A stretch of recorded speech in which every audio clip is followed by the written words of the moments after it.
Hi guys, ఇంకా ఈరోజు ఫైనల్కి అయితే మా ఫ్రెండ్ వాళ్ళ పెళ్ళికి అయితే వస్తామాట. మీడే చూడండి సంబరం అలా జరిగింది, ఓ రేంజ్లో జరిగింది.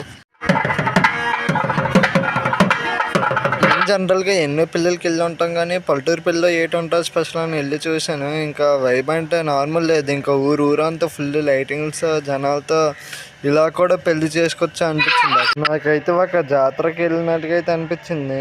ఇంకా ఫ్రెండ్స్తో వాళ్ళతో వెళ్ళేటప్పుడు చాలా బాగా ఎంజాయ్ చేసామాట మేమందరం. నాకైతే ఒకటే అనిపించింది, ఈ టైంలో నేను ఇక్కడ లేకుండా వేరే పనిలోనే నాకు ఇంత వైబ్ అయితే రాదు. ఆ పని వదిలేసి వచ్చిన కానీ ఒకటే, లైఫ్లో ఒకసారి ఇలాంటి పెళ్ళి ఇలాంటి ఫ్రెండ్స్ వస్తారు, ఆ టైంలోనే మనం చిల్ అయిపోవాలి.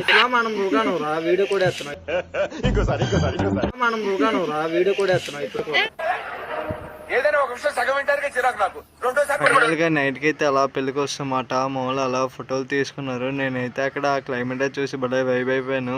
పెళ్ళి 12కి అవుద్ది అనుకున్నా, ఇంకా పల్లెటూరు అయినా సరే బేగా అయిపోయింది. మా ఫ్రెండ్ ఇప్పుడే నైట్ అయిపోయింది కదరా, వెళ్తారా నైట్ అని ఇక్కడే కళ్యాణ మండపం స్టే చేసేయమన్నాడు. ఇంకా అలాగుంటుంది. అలా మార్నింగ్ లైఫ్ అలా బీచ్ లో వైబ్ అలాగ ఇంటికైతే వెళ్ళిపోయామాట. It's for today, stay update for more videos.